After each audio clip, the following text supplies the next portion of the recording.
ప్రార్థన చేసుకుందాం. క్రీస్తు యేసునందు మమ్మల్ని ఎంతగానో ప్రేమిస్తున్న మా తండ్రి, మీ ఉన్నతమైన ఘనమైన శ్రేష్టమైన నామానికి మీ కుమారుడైన క్రీస్తు ప్రభు వారి ద్వారా కృతజ్ఞతాస్తులు చెల్లిస్తూ ఉన్నాము నాయన. మా తండ్రిమైన దేవ, వెత్తబడుతున్న నీ విలువైన జీవపు మాటలు నీ పిల్లలు కేవలము వినేవారుగా ఉండి తమను తాము మోసపుచ్చుకొనకుండా విత్తబడుతున్నటువంటి మాటలో ఉన్న సత్యాన్ని గ్రహించడానికి ప్రతి ఒక్కరికి కూడా మంచి మనస్సును దయచేయండి. చెబుతున్న నేను నా సొంత ఆలోచనతో కాక లేఖనానుసారంగా మాట్లాడడానికి మీ కృపతో జ్ఞానముతో నిన్ను నడిపించండి. ఈ ఆరాధన ముగిసేంత వరకు కూడా ఎలాంటి అల్లరను ఆటంకమును లేకుండా మీరే మా అందరికీ తోడుగా ఉండి ఆదరించి నడిపించమని త్వరలో మా కొరకు రానయున్న మా ప్రభువును మీ ప్రియ కుమారుడైన క్రీస్తు యేసు వారి పరిశుద్ధమైన నామములో ఈ ప్రార్థన మనవులన్నీ కూడా అడిగి వేడుకొనుచున్నాము తండ్రి, ఆమేన్.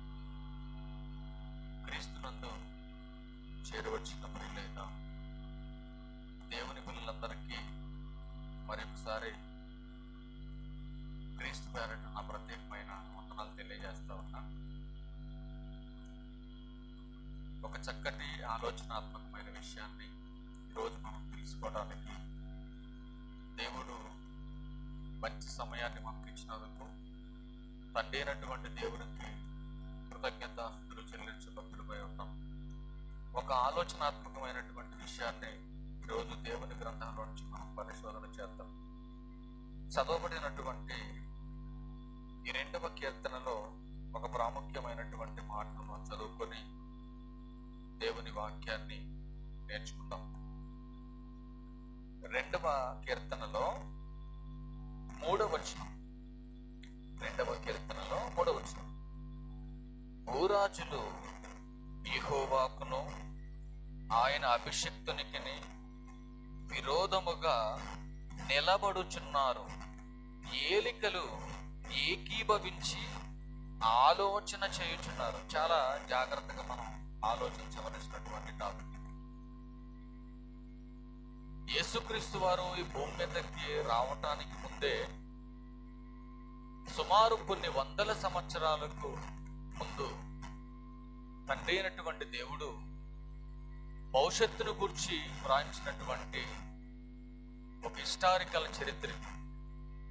ఈ చరిత్రలో దాగి ఉన్నటువంటి సమాచారం ఏంటో మనం కొంచెం జాగ్రత్తగా లేఖనాన్ని పరిశోధన చేస్తూ తెలుసుకోవాల్సినటువంటి అవసరం ఉంది. ఇక్కడ ప్రస్తావించబడినటువంటి సందర్భాన్ని మనం ఆలోచన చేయగలిగితే, భూరాజులు యెహోవాకును ఆయన అభిషిక్తునికి విరోధంగా అని మాట్లాడుతున్నాడు.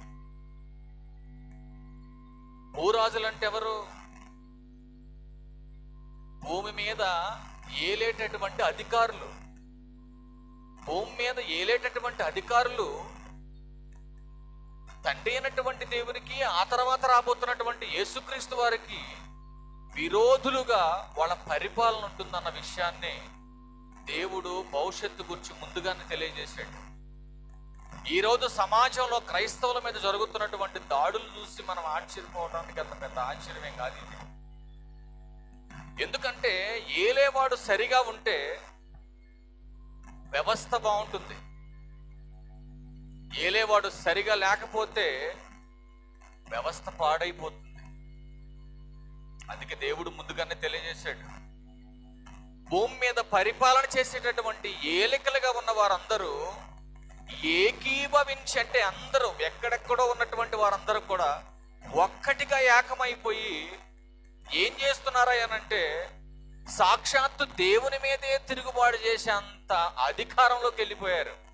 అంటే ఒక మాటలో చెప్పాలంటే వీళ్ళకి కళ్ళు నెత్తికెక్కిన ఈ రాజులకి సృష్టికర్త మీదే తిరుగుబాటు చేసే అంత పరిపాలనలోకి మనుషులు వెళ్ళిపోయారంటే దేవుడు అంటున్నాడు కదా, ఓరి పిచ్చోళ్ళారా, మీరు చేసేవన్నీ కూడా పిచ్చి పనులరా మీరు చేసేవి. కాబట్టి అక్కడ దేవుడు మాట్లాడుతున్న మాట ఏంటంటే, ఆ 4వ వచనంలో, ఆకాశమందు ఆసీనుడగు వాడు ఈ రాజులు అంటే ఈ పరిపాలకులు చేసేటటువంటి పనులు చూసి ఆయన ఏం చేస్తున్నాడు? నవ్వుతున్నాడు. అవునా కదా? ఇప్పుడు సింహం మీదకి అప్పుడప్పుడు మన ఇళ్ల ముందు తిరుగుతూ చిట్టెలుకలు తెలుసా మీకు? చిట్టెలుకలు కూడా కాదండి, చీమతో లెక్కేసుకోవాలి వెళ్ళి. సింహం దగ్గరికి వెళ్ళి చీమ తొడగొట్టిందంట.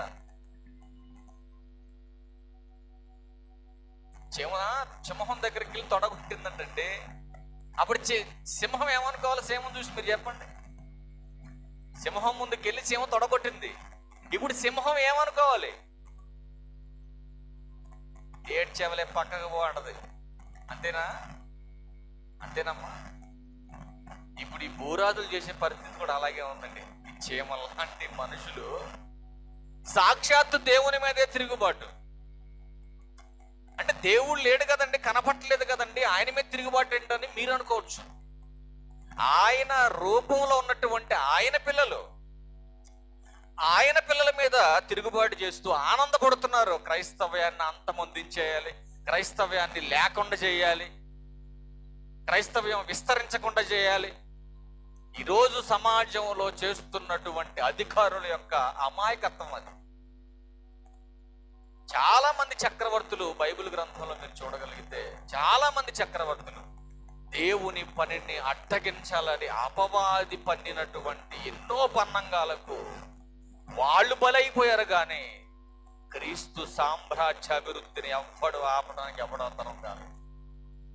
మహానుభావుడు ఈ భూమి మీదకి రావటానికి ముందు యేసుక్రీస్తు ప్రభు వారు చాలా సందర్భాలు తండ్రి అయినటువంటి దేవుడు కొంతమంది భక్తుల ద్వారా మాట్లాడించినటువంటి మాటల్లో ఒక అద్భుతమైన మాటను మనం చూద్దాం. కీర్తనల గ్రంథంలోనే 37వ కీర్తన 12వ వచనంలో చక్కటి మాట తెలియజేస్తామని చూద్దాం ఒకసారి అన్నమాట. చూడండి, ఎవరయ్యా దేవుని మీద తిరుగుబాటు, దేవుని పిల్లల మీద తిరుగుబాటు అంటే వాళ్ళకి పెట్టినటువంటి పేరు భక్తిహీనులు అంటున్నాడు. ఎవరిల్లు? భక్తిహీనులు. ఈ భక్తిహీనులు నీతిమంతుల మీద దురాలోచన చేయుదురు. దురాలోచన చేస్తూ వాళ్ళు ఏం చేస్తున్నారు? వారిని చూసి పండ్లు కొరుకుదురు. ఈరోజు సభలు చేస్తున్నటువంటి వ్యక్తుల్ని, పాంపులెట్లు పంచుతున్న వాళ్ళని, బైబిల్ ప్రకటన చేస్తున్న వాళ్ళందరిని చూసి ఈ సమాజంలో ఉన్నటువంటి వ్యక్తులంతా కూడా ఏం చేస్తారంటే పళ్ళు కొరుకుతున్నారు. ఏం చేద్దామని మీరు పళ్ళు కొరుక్కొని ఎంతమందిని ఆపుదాం అనుకుంటున్నారు మీరు? ఈ సమాజంలో సువార్త పరిచర్య జరగకుండా ఆలోచన చేయండి. ఇట్లాంటి భక్తిహీనతతో కూడినటువంటి జ్ఞానం కలిగినటువంటి ఒక వ్యక్తి అనుకున్నాడంట, సూర్యుడి కాంతి ఈ లోకం మీద పడకూడదని చేతులు అడ్డు పెట్టాడంట. అరిచేతులు ఎంత దూరం పడకుండా ఆపుతాడు? ఆడి ముఖం మీద పడకుండా మాత్రం ఆపుకోగలుగుతాడు. ప్రపంచమంతా ఈ భూమి మీద పడుతున్నటువంటి సూర్యకాంతిని ఆపగలడా? ఆడి వల్ల అవుద్దా? అవదు. అందుకే దేవుడు అంటున్నాడు కదా, కింద వచ్చినోళ్ళు 13 వచ్చినోళ్ళు, వారి కాలము వచ్చుచుండుట అంటున్నాడు. ఎవడైతే నీతిమంతుల మీద చెయ్యి వేస్తున్నాడో, నీతిమంతుల మీద నోరు పారేసుకుంటున్నాడో, నీతిమంతుల్ని కఠోరమైనటువంటి శిక్షకు గురి చేయాలని పరిపాలన చేస్తున్నాడో, అట్లాంటి వాడికి పోయే కాలం వచ్చిందని దేవుడు మాట్లాడుతున్నాడు. ఇది అబద్ధం కాదండి, బైబిల్లో చాలా విషయాలు ఉన్నాయి. చూద్దాం ముందుకెళ్ళి మనం. అందుకని ఏమంటున్నాడు? వారి కాలము వచ్చుచుండుట ప్రభువు చూచుచున్నాడు, వారిని చూచి ఆయన నవ్వుచున్నాడు. మీకు పోయే కాలం దగ్గరకు వచ్చిందని ఆయన నవ్వుతున్నాడు. మీరు అనుకుంటున్నారు క్రైస్తవాన్ని అంతం చేసేస్తున్నామేమో, క్రైస్తవాన్ని విస్తరించదని మీరు అనుకుంటున్నారు. కానీ దేవుడు అంటున్నాడు, మీకు పోయే కాలం దగ్గరకు వచ్చి పనులు చేస్తున్నారని నవ్వుతున్నాడు ఆయన. యేసుక్రీస్తు వారి భూమి మీదకి వచ్చినప్పుడు ఆయన కొండ మీద కొన్ని ధన్యతల గురించి మాట్లాడాడు. ఎన్న ధన్యతలు? ఎన్నమ్మా? మీకు ఆ ధన్యతలు గుర్తు రావాలంటే ఒక పెద్ద మనిషి కొన్ని ధన్యతలు పెట్టాడు. తెలుసా మీకు ఏ ధన్యతలు అవి? ఒక పెద్ద మనిషి కొన్ని పెట్టాడమ్మా, రత్నాలు. ఏ రత్నాలు అవి చెప్పరేంటి? నవరత్నాలు పెట్టాడు. నవరత్నాలు అంటే 9. ఇప్పుడు నేను చెప్పినవన్నీ 9, ఆయన పెట్టిన 9 ధన్యత అయితే మరి ఈయన పెట్టిన 9 అవి ఇంకా ధన్యమైనవి, అవునా కదా? ఇప్పుడు ఆయన పెట్టినవి ధన్యమైన అనుకుంటున్నాం మనం, కానీ ఆయన పెట్టిన వాటికంటే ధన్యమైన యేసుక్రీస్తు వారు చెప్పాడు. యేసుక్రీస్తు వారు చెప్పిన 9నే తీసుకొచ్చి ఆయన పెట్టాడు 9గా. సంఖ్య మారింది కానీ సిచ్యువేషన్ మారింది, అక్కడ ఉన్న పరిస్థితులు మారింది, కానీ ఈక్వల్గా అంకె మాత్రం ఒకటే. ఈ 9 ధన్యతల్లో యేసుక్రీస్తు వారు ఈ సమాజాన్ని గూర్చి, తన పిల్లలను గూర్చినటువంటి ఒక 2 విషయాలను అక్కడ ప్రస్తావన చేయడం జరిగింది. ఎక్కడ మాట్లాడాడు యేసుక్రీస్తు వారి ధన్యతల గురించి? మత్తయి సువార్త 5వ అధ్యాయం 10వ వచనం. మత్తయి సువార్త జాగ్రత్తగా చదవాలి, మీరు ఉరుక్కుంటూ పోతే మీకు అర్థం కాదు. ఇది నీతి నిమిత్తం హింసింపబడు వారు ధన్యులు. చాలు జాగ్రత్తగా మనం వినాలి ఈ మాటలు. నీతి నిమిత్తము హింసింపబడు వారు ధన్యులు. ఇక్కడ మనకు 3 విషయాలు కనపడుతున్నాయి. మొదటి విషయమేమో నీతి, రెండవ విషయమేమో హింస, మూడవ విషయమేమో ధన్యులు. ఈ మాట చదువుకుంటే మనకి దీని బ్యాక్గ్రౌండ్ ఏమైనా అర్థమవుతుందా ఎవరికైనా? ఈ మాట చదువుతుంటే దీని వెనకాల బ్యాక్గ్రౌండ్ ఎవరికైనా అర్థమైందా? మీరు ఆలోచన చేయండి. ఒకటేమో నీతి అన్నాడు, రెండవదేమో హింస అన్నాడు, మూడవదేమో ధన్యత అన్నాడు. అంటే హింస అనేది సహజంగా మనిషికి ఎలా వస్తుంది చెప్పాలి. హింస అనేది సహజంగా మనిషికి ఎలా వస్తుంది? ఎలా వస్తుందమ్మా హింస? ఇంకా మీకు క్లారిటీగా అర్థం కావాలంటే, హింస అనేది మంచి చేస్తే వస్తుందా, చెడు చేస్తే వస్తుందా? అమ్మా, మంచి చేస్తేనే వచ్చుద్దా, చెడు చేస్తే హింస రాదా? మరి అదేంటి? హింస ఎలా వస్తుంది? మంచి చేస్తేనా, చెడు చేస్తేనా? ఇప్పుడు నైట్ 10 దాటిన తర్వాత మా పార్టీకి ఓటేండో హో అనుకుంటూ తిరిగిన మనకు అటు ఇటు రోడ్డు మీద, నువ్వేం తప్పు చేస్తున్నావేంటి? మంచిగా చేస్తున్నావు కదా, పలానా పార్టీకి ఓటేమో తిరుగుతున్నావు, తప్పేముంది దానికి? కానీ ప్రభుత్వం కొన్ని ఆంక్షలు పెట్టింది. ప్రచారాలు లేవేక, పబ్లిక్ టాకింగ్ లేదిక. ప్రభుత్వానికి వాళ్ళు పెట్టినటువంటి ఆ కండిషన్స్కి నువ్వు ఎగనిస్ట్గా నువ్వు పనిచేస్తే పట్టుకెళ్ళి లోపలేస్తుంది నీకు, అవునా కదా? అవునా? కానీ ప్రభు అంటున్నాడు ఇక్కడ, నీతి నిమిత్తము హింసింపబడు వారు ధన్యులు అంటున్నాడు. అంటే మంచి చేస్తే తప్ప, ఈ సమాజంలో మంచి చేస్తే తప్ప, అవునా కదా? మంచి చేసినా తప్పే, మంచి చెప్పినా తప్పే. ఎందుకు ఈ సమాజానికి తప్పుగా అనిపిస్తుంది మంచి చేస్తే? సువార్త చెప్పడం తప్ప? సువార్తలో ఏమైనా తప్పుందా? సువార్త వ్యభిచారం చేయమందా? సువార్త దొంగతనం చేయమందా? సువార్త వాణ్ణి వీడిని నాశనం చేయమందా? వాణ్ణి వీడిని సంపమందా? ఈ సువార్త చెప్పేది ఏంటంటే ఈ సమాజాన్ని నీతిగా బ్రతకమని చెబుతుంది. ఈ సమాజాన్ని ఎలా బ్రతకమంటుంది? నీతిగా బ్రతకమంటుంది ఈ సమాజాన్ని. కానీ ఈ సమాజం ఎలా బ్రతుకుతుందంటే నీతి తప్పి బ్రతుకుతుంది. అందుకే ప్రతి ఒక్కడు కూడా నీతిగా బ్రతకాలంటే అసలు ఈ నీతి ఎలా వస్తుంది? ఇది మనం ఆలోచించాలి. ఈ సమాజం అంతా నీతిగా బ్రతకాలంటే అసలు ఈ నీతి ఎలా వస్తుంది సమాజానికి? ద్వితీయోపదేశకాండం 6వ అధ్యాయం 25వ వచనం చివరి మాట. మన దేవుడైన యెహోవా మనకు ఆజ్ఞాపించినట్లు ఆయన సన్నిధిని ఈ సమస్తమైన ఆజ్ఞలను అనుసరించి మనము నడుచుకున్నప్పుడు ఎప్పుడు కలుగును నీతి? దేవుని మందిరానికి వచ్చి దేవుని మందిరంలో చెప్పబడుతున్నటువంటి మాటను విన్న దాని ప్రకారం బ్రతుకుతున్నప్పుడు నీతి మనకు కలుగుతుంది. ఇక్కడ చెప్పబడుతున్నటువంటి మాట, చెబుతున్నటువంటి మాటను వినేసి విడిచిపెట్టేసి వెళ్ళిపోతే నీ బ్రతుకులో నీతి రాదు. అందుకే మాట్లాడుతున్నాడు దేవుడు, నీకు నీతి కలగాలంటే దేవుని ఆజ్ఞలను నువ్వు గైకొనాలి, గైకొన్నటువంటి మాట ప్రకారం నువ్వు బ్రతకాలి. అప్పుడు నీకు నీతి కలుగుతుంది. యేసుక్రీస్తు ప్రభువారు అంటాడు కదా, ఈ సమాజం నా దగ్గరకు రాదు అంటున్నాడు యేసుక్రీస్తు ప్రభువారు. ఎందుకు ప్రభువా ఈ సమాజం నీ దగ్గరకు రావట్లేదంటే, కొంతమంది ఏమో శరీరం కోసం శరీర కోరికలు తీర్చుకోవడానికి కొంతమంది, మరి కొంతమంది ఏమో ఆత్మీయతలో అర్థం కానటువంటి భక్తి మరి కొంతమంది, మరి కొంతమందిదేమో అవసరాలు తీర్చుకునేటటువంటి భక్తి, మరి కొంతమంది అసలు యేసుక్రీస్తు అంటే ఎవరో తెలియనటువంటి విధానంలో మరి కొంతమంది ఉన్నారు. కానీ ప్రభువారు క్షుణ్ణంగా మాట్లాడుతుంది ఏంటంటే, చాలా మంది నా దగ్గరకు రావట్లేదు, దానికి కారణం ఏంటంటే వాళ్ళు చేస్తున్నటువంటి చెడు పనుల వల్ల అంటున్నాడు యేసుక్రీస్తు ప్రభువారు. ఒకసారి ఆ మాట చూద్దాం, ఎందుకు అంటున్నాడు ఆయన ఆ మాట. యోహాను సువార్త 3వ అధ్యాయం, యోహాను సువార్త 3వ అధ్యాయం,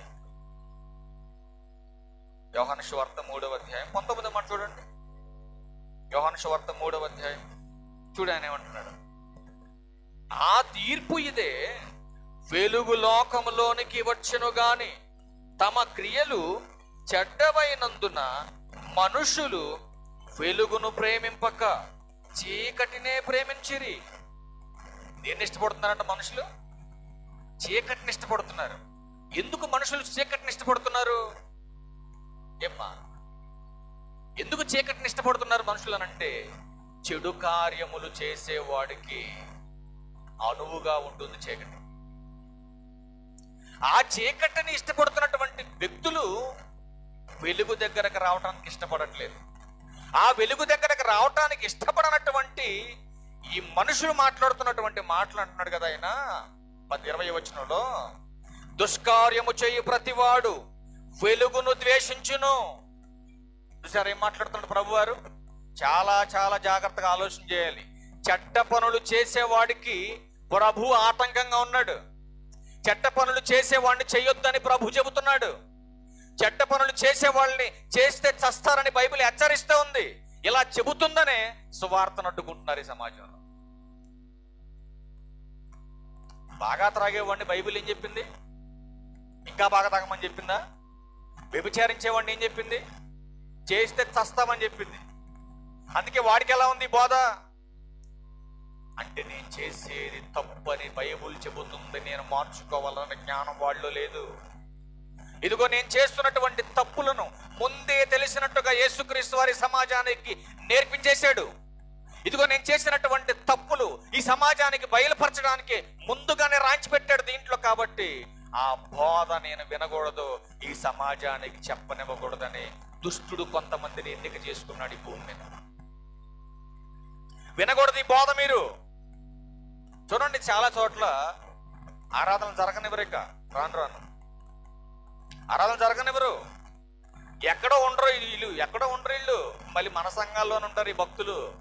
మన సంఘాల్లోనే ఉండి బయటోడికి అంటే సమాజంలో ఉన్నోడికి సపోర్ట్ చేసి సంఘాన్ని చెదరగొట్టే పరిస్థితులు తీసుకొస్తారు. అందుకే ప్రభు అంటున్నాడు, ఎవడికయ్యా ఈ బోధ నచ్చట్లేదు, ఎవడికయ్యా ఈ పని నచ్చట్లేదు అంటే, చీకటి సంబంధులు చెడ్డ క్రియలు చేసేవాడికి నేనంటే నచ్చట్లేదు వాళ్ళకి అంటున్నాడు ప్రభు గారు. బయట అసలు ఎవరి వెలుగు? అసలు ఈ వెలుగు ఎవరు? ఏ వెలుగు గురించి మాట్లాడుతున్నాడు? ఈ వెలుగు గురించి మాట్లాడుతున్నాడా? ఆ బయట ఉన్న వెలుగు గురించి మాట్లాడుతున్నాడా? అది నిజమైన వెలుగు కాదు.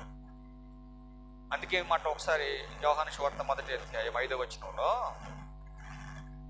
ఆ వెలుగు చీకటిలో ప్రకాశించుచున్నది గాని చీకటి దాని గ్రహించకుండేను అన్నాడు. చూసారండి, పాడైపోయినటువంటి బ్రతుకులు, చీకట్లో ఉన్నటువంటి బ్రతుకుని వెలిగించి బ్రతికించడానికి వెలుగై ఉన్నటువంటి క్రీస్తు వారు, వాక్యమై ఉన్నటువంటి క్రీస్తు వారు తమ చీకటి హృదయాలలోనికి వెలుగును నింపడానికి వాక్య రూపంగా ఈ లోకానికి వచ్చినటువంటి గొప్ప మహానుభావుడు యేసుక్రీస్తు.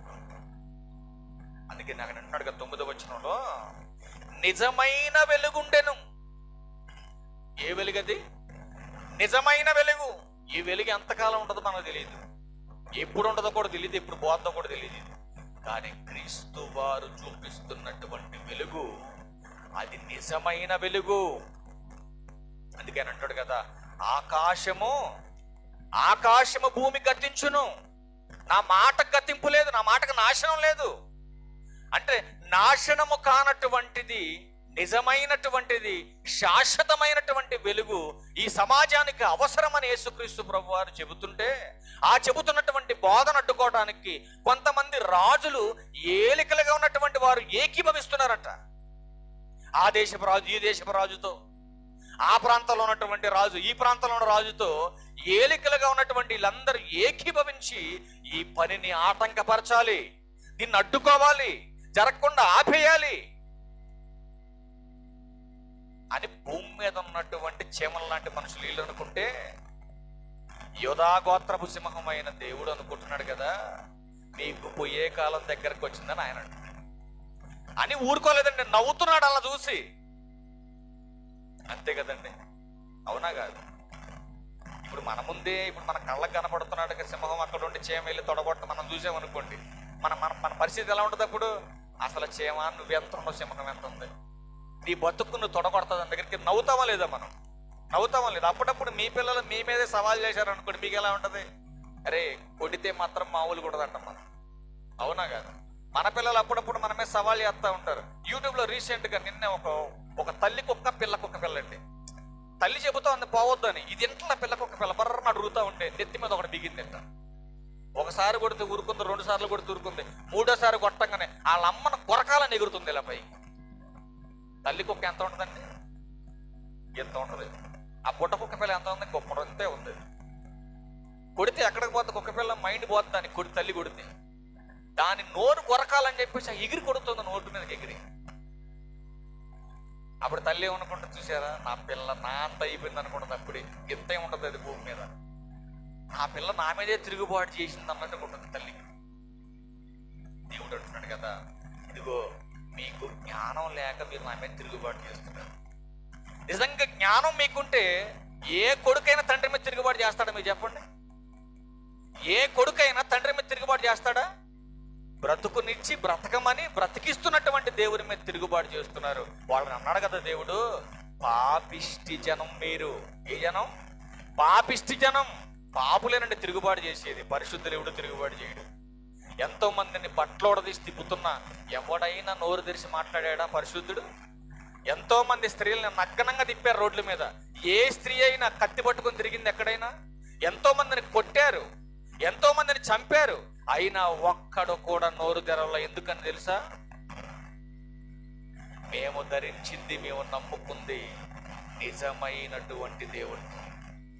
క్షణికమైన ఈ చిన్న జీవితంలో ఏదో ఒక రోజు మేము చావాల్సిందే, కానీ నా ప్రభు పనిలో చనిపోతున్నాం చూశారు, అది గొప్పదనుకున్నారు వాళ్ళు.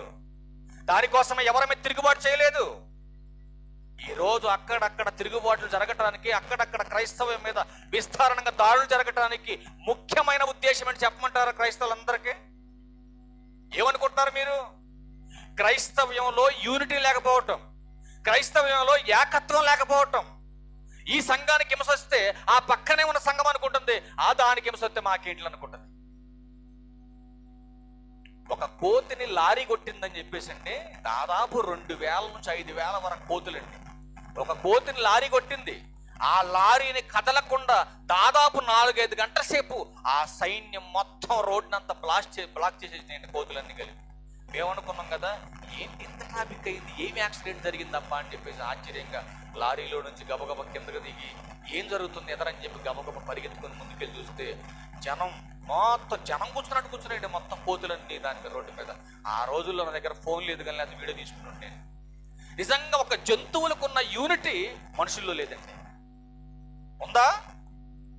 ఎవడైనా ఒక్కడొచ్చి మన ఊర్లో ఒకడి మీద చెయ్యేస్తే ఆడేం చేస్తే చెయ్యేసాడోలే అనుకుంటాం తప్ప, వాడి మీద చెయ్యబడిందంటే నీ ఊరు మొత్తం మీద పడినట్టు చెయ్యి. ఉందా యూనిటీ? ఉందా మన దగ్గర? లేదు. కానీ దేవుడు చెబుతున్నాడు, పనికి మాలినటువంటి భక్తిహీనుల్లో ఉన్న యూనిటీ ఏమంటే పనికి వచ్చేటటువంటి భక్తి పరుల్లో లేకపోయిందండి యూనిటీ. అందుకే అన్నాడు, ఇదిగో ఈ పిల్లలకు జ్ఞానం లేదు కాబట్టి నా మీద తిరుగుబాటు చేస్తున్నారు. అందుకే వాళ్ళని అంటున్నాడు, ఇదిగో పాపిష్టి జనం, దోషభరితమైన ప్రజలు. ఎవరినంటున్నాడు దేవుడు? ఎవరినండి అనేది మాటలు? ఒకనాడు ఇశ్రాయేలీలను అంటున్నాడు, ఈ రోజు మనల్ని అనడానికి గ్యారంటీ ఏంటి? అందుకే అని అంటున్నాడు, అన్యజనుల ఇష్టాన్ని ఇక మీరు నెరవేర్చటానికి ఇష్టం లేదు. చూద్దాం ఒకసారి ఆ మాట ఎక్కడ ఉందో. పేతురు గారు రాసిన మొదటి పత్రిక 4వ అధ్యాయం 3వ వచనం చూడండి. పేతురు గారు రాసిన మొదటి పత్రిక 4వ అధ్యాయం. మనమంటే ఎవరు? మనము అన్నాడు ఇక్కడ. మనము అంటే ఎవరు? వీరరాఘపుర సంఘమనా, పక్కన ఉన్న సంఘాలైనా? మరి మనమంటే ఎవరు? నమ్మి బాప్తీస్మము పొంది సంఘములోకి చేర్చబడినటువంటి మనం. ఏంటి మనం? చెబుతున్నాడు అక్కడ పక్కన, చదువున్నాను చూడండి ఏం మాట్లాడుతున్నాం. మనము పోకిరి చేష్టలు, దురాశలు, మద్యపానము, అల్లరితో కూడిన ఆటలు పాటలు, త్రాగుబోతుల విందులు, చేయదగని విగ్రహ పూజలు మొదలైన వాటి యందు నడుచుకొనుచు అన్యజనుల ఇష్టము నెరవేర్చుటకు గతించిన కాలం, జాగ్రత్తగా అండలం చేసుకోవాలి, గతించిన కాలం చాలు అన్నాడు. ఇప్పుడు చాలు గతించిన కాలం అన్నాడంటే ఇప్పుడున్నటువంటి కాలాన్ని కొనసాగించు అన్నది అర్థమా? గతించిన కాలంలో మీరు చేసినటువంటి పనులే ఇక చాలు. ఇక సంఘానికి వచ్చిన తర్వాత ఆ గతించిపోయినటువంటివి మరలా మీరు తగిలించుకొని కొనసాగించడానికి వీలు లేదు. ఈరోజు క్రైస్తవులుగా పిలువబడుతున్న వారు చేస్తున్నటువంటి ఎన్నో భయంకరమైనటువంటి కార్యాలు, లోకంతో కలిసి సంఘస్థులు చేస్తున్నటువంటి తప్పుల వలనే ఈ రోజు అన్యజనులకు ఎలా ఉందంటే ఈ సువార్త, ఈ సంఘం హేళనగా ఉందండి. ఈ సంఘం చేస్తున్నటువంటి పనులన్నీ కూడా సంఘానికి వస్తూ వాక్యం వింటూ మరలా లోకంలోకి వెళ్ళిపోయి లోకస్తులతో చేస్తున్నటువంటి కొన్ని సందర్భ కార్యక్రమాలను బట్టి క్రీస్తు యొక్క సువార్త ఈ సమాజానికి ఎలా ఉంది? ఆటంకంగా, వెరితనంగా కనపడుతుంది. అందుకే దిగుతున్నాడు పేతురు గారు, మాట్లాడుతున్నాడు. ఏమంటున్నాడు ఆయన? ఆయన మీరు పోకిరి చేష్టలు చేయొద్దిక, పోకిరి చేష్టలు చేయొద్దు. పోకిరి చేష్టలు అంటే ఏంటమ్మా? తెలుసా తెలీదా మీకు? పోకిరి చేష్టలు ఎవరికి తెలీదా? ఏ ఊరు మంది? పోకిరి చేష్టలు తెలీదా మనకి? పోకిరి చేష్టలు కష్టమే ఎట్టయితే. ఆ పక్కన ఇంకోటి ఉందో చూడండి, పోకిరి చేష్టలు వద్దులే, మీకు తెలియదు కదా, మీకు తెలియనప్పుడు మీకు చెప్పిన ఉపయోగం లేదు. దురాశ అన్నాడు. ఏ ఆశ? ఆశ అందరికీ ఉంటుంది. ఆశ ఉండొచ్చు, తప్పు లేదు. కానీ ఏముండకూడదు? ఆశ ఉండొచ్చు. నెక్స్ట్ ఏముండకూడదు? అత్యాశ ఉండకూడదు. దాన్ని ఏమంటారు? దురాశ. ఏమంటే దురాశ ఉంటే ఏమైంది? దురాశ ఉంటే ఏమవుద్ది? బైబిల్లో ఒక అద్భుతమైన మాట ఉంది. దురాశ గర్భము ధరించి పాపమును మీకు అర్థం కాలేదు. బైబిల్ చదువుతున్నారు మీరు? రోజు బైబిల్ ఎంతమంది చదువుతున్నారు? రోజు బైబిల్ చదువులు చేతులు ఎత్తండి. రోజు బైబిల్ చదివాళ్ళు. ఇక మీరంతా నరకానికి పోయేళ్ళేనా? డైలీ బైబిల్ చదవరా మీరు? అంటే మా చదువురాదుగా అయ్యా అని కొంతమంది అనుకుంటున్నారు. చదివి వచ్చిన వాళ్ళు కూడా చదవకపోతే ఎలా బైబిల్ అర్థమైంది మీకు? ఒక ఆయన పలానా చోటకి వెళ్ళినప్పుడు మేము ఒక అధ్యాయం ఒక డిఫరెన్స్ చెప్పినప్పుడు కొత్త నిబంధనలో చెప్పిన రిఫరెన్స్ పాత నిబంధనలు తిరిగేస్తాను టప. అంటే ఏం చేయాలి మీరు చెప్పండి? మళ్ళీ ఎదురుగా కూర్చున్నాడు ఎదురుగా. కొత్త నిబంధనలో రిఫరెన్స్ చెప్తే నేను పాత నిబంధనలో తిరిగేస్తాను, ఎటు పెట్టి టప తిరిగేస్తాను. చూసాను నేను. అందుకే అడిగి అంటున్నాయి, బాబు ఎంతమంది చదువుతున్నారా బాబు డైలీ బైబిల్ అని. ఇక మూసి పక్కన పెట్టాడు. ఇక ఈ తిడతాను అనుకుంటున్నా, ఫస్ట్ నుంచి మొదలు పెట్టాడు తిట్టడం అని చెప్పి పక్కన పెట్టి గొళ్ళో పెట్టి కూర్చున్నాడు. మనం బైబిల్ రోజు చదవగలిగితే ఏ పుస్తకం ఎక్కడుందో ఇలా తీసేయచ్చు. మన బైబిల్ చదువుతున్నామో లేదో ఒకసారి మన బైబిల్ ఓపెన్ చేస్తే ఈ మూలను చూసారు, ఈ మూలలో ఈజీగా చెప్పుద్ది మన బతుకు. మన బైబిల్ చదువుతున్నామో లేదో. దాదాపు మరి 13-14 ఏళ్ళ నుంచి చదువుతున్నాం కదా. నేను బాగానే ఉన్నా కానీ బైబిల్ కోసి అయిపోతుంది, తిరగేసి. మరి మన బైబిల్, కొంతమంది బైబిల్ పేపర్లో అయితే తీస్తుంటే అంటే వాళ్ళు డైలీ చదివాళ్ళు, వాళ్ళు ప్రతిరోజు చదివాళ్ళు బైబిల్. పేపర్ కొంతమంది రావద్దు తీస్తుంటే తొందరగా నలిగిపోద్దని పాపం జాగ్రత్త చేసి దాచుకుంటారు బైబిల్ పాపం వాళ్ళు. అవునా? దురాశ గర్భము ధరించి పాపమును కనగా పాపము పరిపక్వమై. అమ్మ ఎంత బాగుందండి మాట. మరి ఇలా చదవండి ఒకసారి అన్నమాట.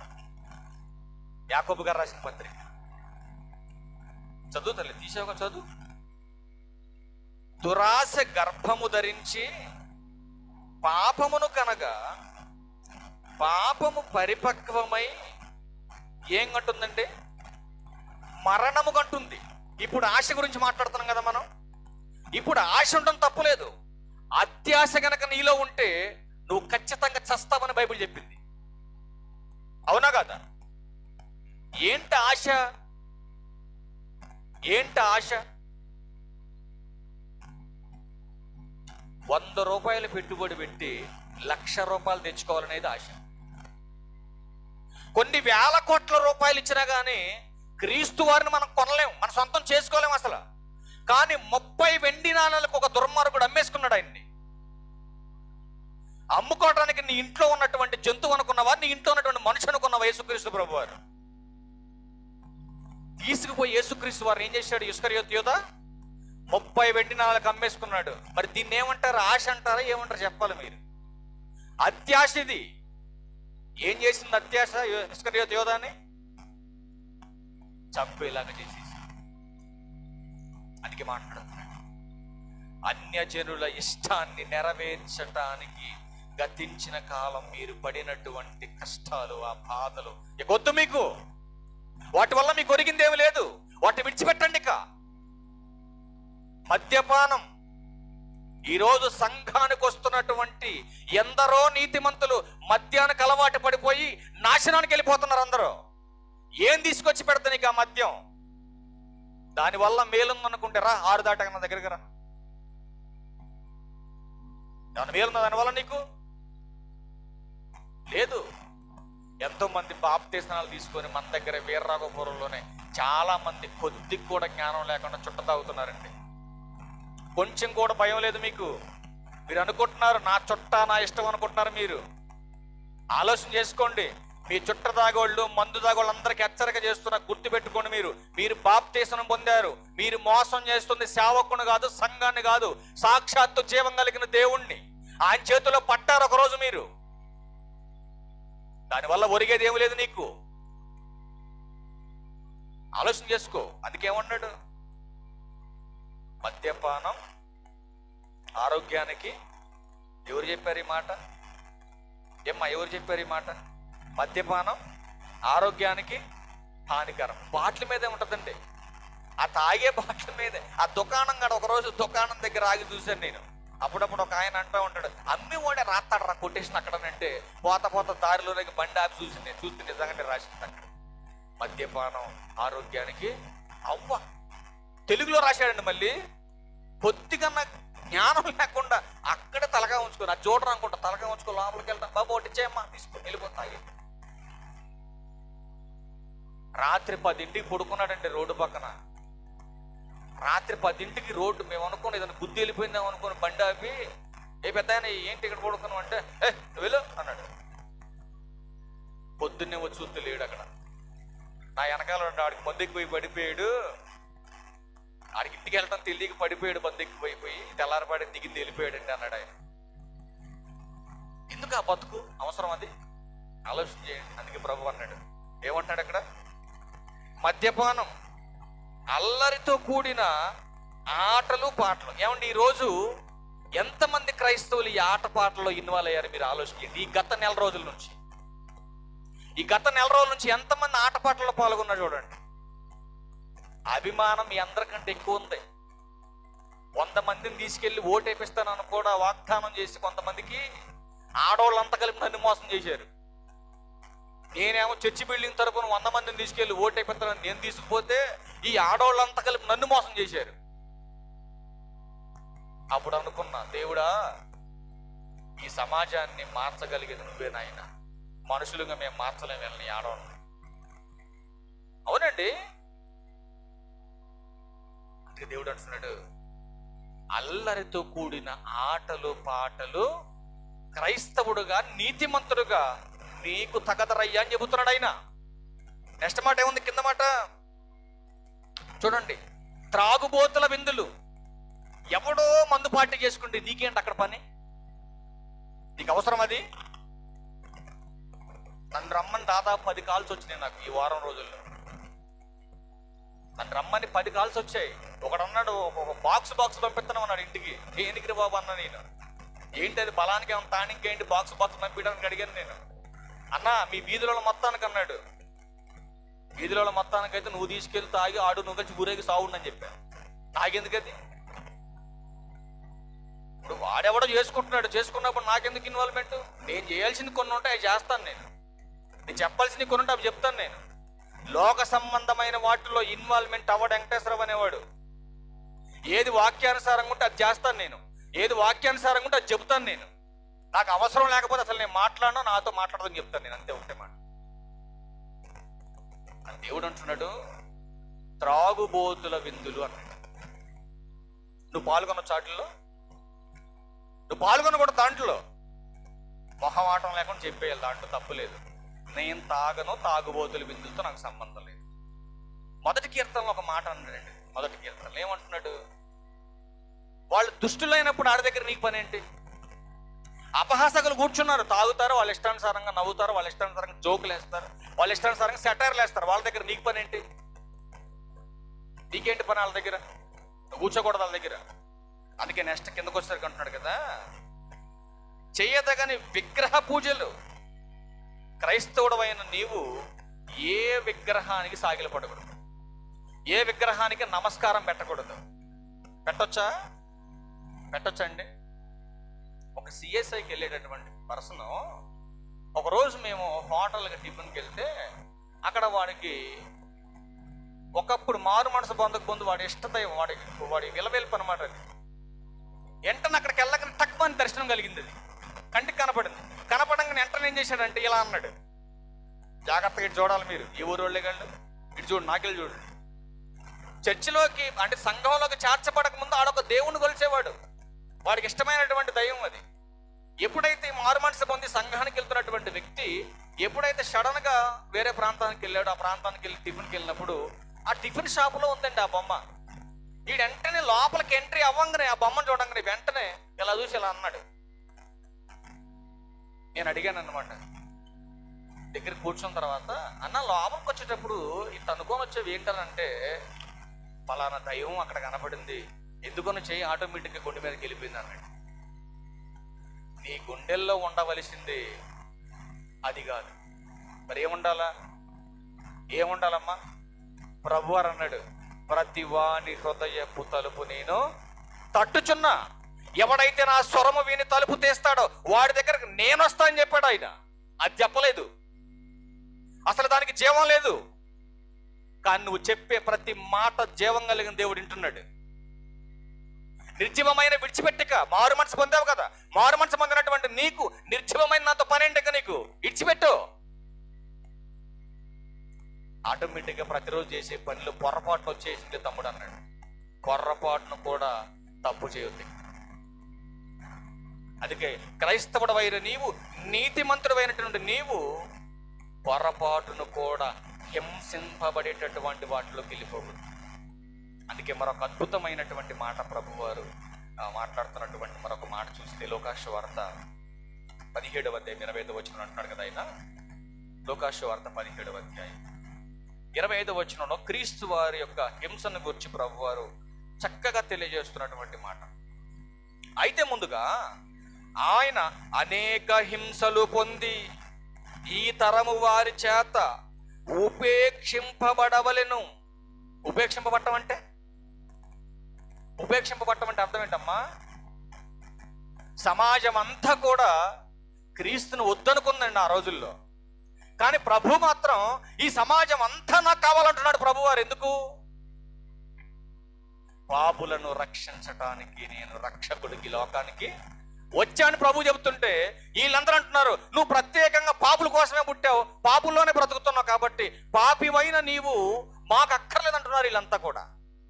కానీ ప్రభు అంటున్నాడు, మీ అందరి కోసం నాకు హింస రాబోతుంది, ఇదిగో శ్రమ రాబోతుంది అని ప్రభు చెబుతున్నా కూడా వాళ్ళకి అర్థం కాలేదండి. మరొక మాట చూడండి, మరొక మాట యోహాను సువార్త 15వ అధ్యాయం 18వ వచనంలో కూడా ఒక మాట చూడండి, ఇంకొక మాట తీసుకుని వచ్చేద్దాం. యోహాను సువార్త, లోకము మిమ్మును ద్వేషించిన ఎడల మీకంటే ముందుగా నన్ను ద్వేషించునని మీరు ఎరుగుదురు అన్నాడు. ఎవడన్నా నన్ను తిట్టాడు అనుకోండి, అసలు నేను పొరపాటును కూడా తిరిగి తిట్టిన ఎవడిని. ఎందుకు? ఆడ తిట్టింది నన్ను కాదు, నేను క్రీస్తుని ధరించాను. ఎలా? గలతీ 3:27 ప్రకారం ఎలా ధరించాను నేను క్రీస్తుని? క్రీస్తులోకి బాప్తీస్మము పొందినటువంటి నేను క్రీస్తుని ధరించాను. ఇప్పుడు దేహం పైన ఈ వస్త్రాన్ని ధరించాను, కానీ దేహానికి మాత్రం క్రీస్తుని ధరించాను. ఇప్పుడు ఈ దేహం ఎవరిది? క్రీస్తుకు సమర్పించాను నేను. ఇప్పుడు ఈ దేహాన్ని ఎవడన్నా తిట్టాడు అనుకోండి, తిట్టిన తిట్లని నాకా క్రీస్తుకా? క్రీస్తుకే. కాబట్టి క్రీస్తును తిట్టినప్పుడు నువ్వు సైలెంట్గా ఉండి వాళ్ళ కోసం నువ్వు ప్రార్థన చేస్తే ఆయన చూసుకుంటాడు. అందుకని ఏమంటున్నాడు? ఒకవేళ లోకం మిమ్మల్ని ద్వేషిస్తే, ద్వేషించినటువంటి లోకం మిమ్మల్ని కాదురా బాబు తిట్టేది, ఫస్ట్ నన్ను తిట్టినట్టు అన్నాడు ఆయన. నెక్స్ట్ మాట ఏముంది కింద? మీరు లోక సంబంధులైన యెడల లోకము తన వారిని స్నేహించును, అయితే మీరు లోక సంబంధులు కారు. నేను మిమ్మల్ని లోకములో నుండి ఏర్పరచుకొంటిని, అందుచేతనే లోకం మిమ్మను ద్వేషించుచున్నది. ఎందుకు తిడుతుంది లోకం మిమ్మల్ని? లోకంలో ఉన్నోళ్ళు చేస్తున్న పనులు మీరు చేయట్లా. మీరు చేసే పనులు వాళ్ళు చేయమని చెప్పేసరికి వాళ్ళ కోపం వస్తుంది, అంతేనా? అప్పుడు వాళ్ళకి ఏమవుతుంది? కోపం వస్తుంది. అందుకే లోకానికి మీరంటే నచ్చదంటాడు యేసుక్రీస్తు ప్రభు వారు. నిజంగా నీతిమంతుడికి హింస ఉందంటారా? హింస ఉందా లేదా? ఒకసారి హింస ఉందో లేదో ఒకసారి ఒక మాట చూద్దాం. అపోస్తుల కార్యం 8వ అధ్యాయం ప్రారంభ వచనం మీరు చదవగలిగితే, ఆ కాలమందు యెరూషలేములోని సంఘమునకు గొప్ప హింస కలిగినందున అపోస్తులు తప్ప అందరూ యోదయ సమరయ దేశములకు చెదరిపోయిరి. అంటే ఆనాడు సంఘానికి కూడా ఏమొచ్చింది? హింస వచ్చింది. యేసుక్రీస్తు వారికి హింస వచ్చింది. ఎలా వచ్చింది యేసుక్రీస్తు వారికి హింస? లోకం వలన, సంఘం వలన? హింస సంఘం వల్ల వచ్చిందా, లోకం వల్ల వచ్చింది? యేసుక్రీస్తు వారికి సంఘం వల్ల వచ్చిందా? ఎవరి వల్ల వచ్చింది యేసుక్రీస్తు వారికి హింస? లోకం వలన వచ్చింది హింస యేసుక్రీస్తు వారికి. మరి సంఘానికి హింస ఎవరి వల్ల వచ్చింది? మరలా లోకం వల్లే వచ్చింది, అవునా కాదా? ఎందుకు హింస చెప్పగలరా? నీతిని ప్రకటిస్తున్న వారికి ఎందుకు హింస? నీతిని ప్రకటిస్తున్నారు కాబట్టే హింస. ఎందుకంటే ఈ సమాజం చెడిపోయింది. చెడిపోయినటువంటి సమాజానికి ఈ మంచి చెబితే మంట. ఇదిగో చెడిపోతున్నటువంటి వ్యక్తుల్ని, చెడిపోతున్నటువంటి సమాజాన్ని బాగు చేయటానికి దేవుడి పుస్తకాన్ని మన దగ్గర తీసుకొచ్చి పెడితే, ఈ పుస్తకంలో ఉన్నటువంటి సత్యాలు బయటకు చెబుతా ఉంటే ఈ సమాజానికి మంట. అందుకే అన్నాడు, ఇదిగో సిలువను వచ్చినటువంటి సువార్త ఎవరికయ్యా వెరితనంగా ఉంది అని అంటే, చావుకు దగ్గర పడినోడికి అంటున్నాడు పౌలు గారు. చూద్దాం ఒకసారి ఆ మాట కూడా. ఎవరికి సువార్త నచ్చట్లేదు చూడండి ఒకసారి. కొరింథీయులకు రాసిన మొదటి పత్రిక 1వ అధ్యాయం 18వ వచనం. సిలువను గూర్చిన వార్త నశించుచున్న వారికి వెరితనం. అంటే ఈ మాటలు చెబుతుంటే కొంతమందికి హేళన, ఈ సువార్తను ప్రకటిస్తుంటే అడ్డుకోవాలనేటువంటి భయంకరమైనటువంటి పరిస్థితులు ఈ సమాజానికి ఎందుకు ఏర్పడుతున్నాయనంటే, వాడికి పోయే కాలం దగ్గరకు వచ్చిందని బైబిల్ అంతా చెబుతుందండి. సువార్తను అడ్డగించే వాడికి పోయే కాలం దగ్గరకు వచ్చిందని బైబిల్లో చూపించిన ప్రతి సందర్భం మీకు కనపడుతుంది. ఎవరికి వెరితనం సువార్త అంటే? చచ్చేవాడికి సువార్త అంటే నచ్చదు. రక్షింపబడుచున్న మనకు దేవుని శక్తిది. ఈ శక్తి కలిగినటువంటి వాక్యాన్ని దేవుని మందిరానికి వచ్చిన మనం మన ప్రవర్తన సరిగా ఉందో లేదో చూసుకొని సాత్వికముతో ఈ వాక్యాన్ని మనం అంగీకరించాలి. ప్రియమైన దేవుని వారు, ఈ నీతి కొరకు, ఈ నీతిని స్థాపించడం కొరకు నా నిమిత్తం మీకు ఎన్ని శ్రమలు వచ్చినా, ఎంతమంది మిమ్మల్ని నిందించినా, అవమానించినా, ఆ శ్రమలు బహు కొద్ది కాలమే. ఎంతకాలం? కొద్ది కాలమే. ఆ శ్రమలు కూడా ఎవరి ద్వారా వస్తున్నాయంటే అపవాది కలిగించే శ్రమలు. అడ్డుకోబోతున్నాడు. చూద్దాం ఒకసారి ప్రకటన గ్రంథం 2వ అధ్యాయం 10వ వచనం చూడండి ఏం మాట్లాడుతున్నాడు దేవుడు. ప్రకటన, ఇదిగో మీరు శోధింపబడినట్లు అపవాది మీలో కొందరిని చెరలో వేయింపబోచున్నాడు. 10 దినములు శ్రమ కలుగును. మరణము వరకు నమ్మకంగా ఉండు, నేను నీకు జీవ కిరీటాన్ని ఇస్తాను. ఎన్ని దినాలు వస్తాయి శ్రమలు? 10 దినాలు. 10 దినాలు శ్రమ వచ్చినా నువ్వు కలిగి ఉన్న నీతి నుంచి నువ్వు పడిపోవద్దు. ఎన్ని దినాలు శ్రమలు కలిగి చివరికి చావు దగ్గరకు వెళ్ళిపోయినా నీకున్న నీతిని విడిచిపెట్టి నువ్వు పడిపోకూడదు. ఇప్పుడు సడన్ గా అందరూ పోలీస్ డిపార్ట్మెంట్ అంతా ఒక వ్యానుడు దిగి ఇక్కడ ఒక వ్యానుడు దిగిపోయి మనందరూ రౌండప్ చేశారనుకోండి, కాసేపు మన అన్న లేడనుకోండి, కాసేపు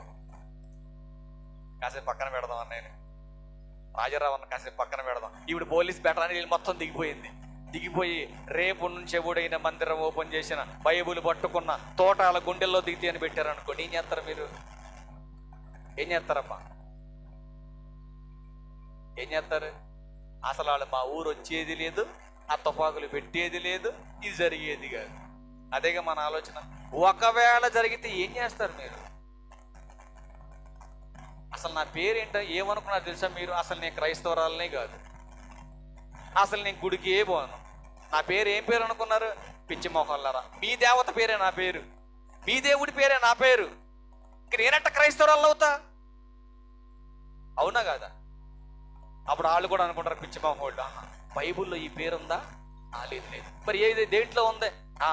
మన గ్రంథంలో ఉంది ఈ పేరు. అంటే ఈ భక్తురాలు మన భక్తురాలు. అరే ఏమైనా పక్కన పెట్టండి, మిగతా వాళ్ళు మీరు ముందు రండి, మిగతా వాళ్ళు ముందు రండి. ఏం పేరు నీ పేరు?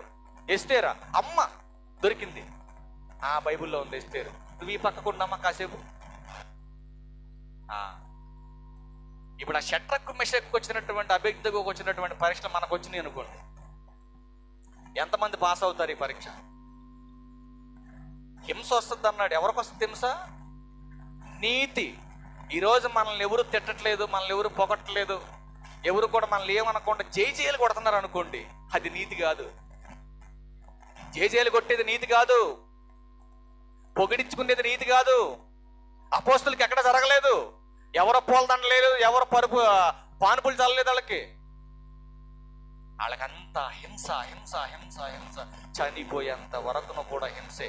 కానీ అంత హింస వస్తున్న వాళ్ళ కలిగి ఉన్న నీతిని మాత్రం వదలలేదంటాడు. అందుకే అన్నాడు, నీతి నిమిత్తము హింసింపబడు వారు ధన్యులు. ఒక మాట చూద్దాం చివరిగా. పేతురు గారు రాసిన మొదటి పత్రిక 4వ అధ్యాయం. పేతురు గారు రాసిన మొదటి పత్రిక 4వ అధ్యాయం. శ్రమలో కూడా మీరు ఎలా ఉండాలో కొన్ని మాటలు చెబుతున్నాడు అక్కడ పేతురు గారు రాసిన మొదటి పత్రిక 4వ అధ్యాయం 12వ వచనం చూడండి. ప్రియులారా, మిమ్మును శోధించుటకు మీకు కలుగుచున్న అగ్ని వంటి మహాశ్రమను గూర్చి మీకేదో ఒక వింత సంభవించినట్లు ఆశ్చర్యపడకండి. చాలా చోట్ల అక్కడక్కడ జరుగుతున్నటువంటి భయంకరమైన విపత్తులు చూసినప్పుడు కొంతమంది కంగారు పడిపోయారు, భయపడిపోయారు. అని దేవుడు అంటున్నాడు కదా, ఏదో జరిగిపోతుందని మీరు భయపడద్దు, అస్సలు భయపడద్దు. ఏదో జరుగుతుందని భయపడద్దు మీరు. మరి ఏం చేయాలి ప్రభు అంటే కిందకు వచ్చేసరికి చెబుతున్నాడు, క్రీస్తు మహిమ బయలుపరచబడినప్పుడు మీరు మహానందముతో సంతోషించు నిమిత్తము క్రీస్తు శ్రమలలో మీరు పాలివారై ఉన్నంతగా సంతోషించండి. పౌలు గారినంటే కుక్కను కొట్టినట్టు కొట్టి కుక్కలాగా ఇడిచి బయట పారేశారని తీసుకుపోయి, క్రీస్తును మా దేశం మా ప్రాంతంలో ప్రకటిస్తే నీ చావు చూస్తామని చెప్పేసి పౌలు గారిని చెత్త కొట్టి పడేసి బయట పారేశారు. ఊరు బయట పడేస్తే పౌలు గారు అందరితో సువార్త మానేశాడా? మానేలేదండి. మళ్ళా లేచి పక్క ప్రాంతంలో ఉన్న అపోస్తుల దగ్గరికి వెళ్ళిపోయి అంటున్నాడు కదా, మనము అనేక హింసలు పొంది, ఇప్పుడు దాకా దెబ్బలు తిన్నాడు అక్కడ, మళ్ళీ ఇక్కడికి వచ్చి అంటున్నాడు, ఒకవేళ ఈ ఊర్లో మనల్ని కొట్టినా మనం అనేక హింసలు పొంది దేవుని రాజ్యంలోనికి మనం హక్కుదారులు కావాలని చెప్తాడు. ఎంత గొప్ప త్యాగం అంటే ఆ మహానుభావుడు. అంటే ఇక్కడ ఎన్ని హింసలు వచ్చినా, ఎన్ని బాధలు వచ్చినా మనం కలిగి ఉన్న నీతిని స్థిరపరిచేంత వరకు మన నీతిలోంచి మనం పడిపోకూడదు అంటున్నాడు పౌలు గారు. అందుకే కింద అంటున్నాడు కదా, చూడండి 14 వచనంలో, క్రీస్తు నామము నిమిత్తము మీరు నిందపాలైన యెడల మహిమా స్వరూపియగు ఆత్మ అనగా దేవుని ఆత్మ మీ మీద నిలుచున్నాడు కనుక మీరు ధన్యులు. చూసారా, ఎవరు ధన్యులు? నీతి నిమిత్తం ఎన్ని శ్రమలు వచ్చినా స్థిరంగా నిలబడిన వాడే. ఎవరో ఏదో అన్నారని, ఎవరో ఏదో అనేశారని చెప్పేసి మందిరానికి రాకుండా నీ ఇష్టానుసారంగా తిరిగితే నీ నీతి నుంచి నువ్వు పడిపోయే అవకాశం ఉంది. అలా పడిపోయిన నీవు ధన్యురాలు కాదు. ఆలోచన చేయండి. అందుకే నీతి నిమిత్తము హింసింపబడువారు ధన్యులనంటే బైబుల్ అంటుంది, నిజంగా నీతి నిమిత్తము నువ్వు హింసింపబడితే ఖచ్చితంగా నువ్వు ధన్యురాలువు, ధన్యుడు అంటుంది బైబుల్ గ్రంథం. ఇప్పుడు నీతిని స్థిరపరచడానికి హింసలు వస్తే మనం పడిపోకూడదని బైబిల్ చెప్తా ఉంది. కాబట్టి మనం స్థిరంగా నిలబడి క్రీస్తు యొక్క రాజ్యంలో హక్కుదారులుగా మనం ఉండాలంటే ఈ లోక సాంగత్యము దేవునితో వైరమని చెబుతా ఉంది. కాబట్టి ఈ లోకానికి, లోక జ్ఞానానికి దూరంగా ఉండాలని దేవుడే ప్రత్యేకపరుచుకొని సంఘంలోకి చేర్చుకున్నాడంటే నిన్ను, నన్ను, ప్రతి ఒక్కరు. కాబట్టి క్రీస్తులోకి వచ్చినటువంటి మనం, క్రీస్తును ధరించినటువంటి మనం, క్రీస్తు లక్షణాలు కలిగి క్రీస్తుకు వచ్చినటువంటి మహిమతో పాటు శ్రమలు కూడా అనుభవించేవారుగా మనం సంఘములో ఎదగాలని క్రీస్తు పేరట మీకు మనవి చేస్తూ ఈ నా మాటలు ముగిస్తా ఉన్నాను. అందరికీ వందనాలు.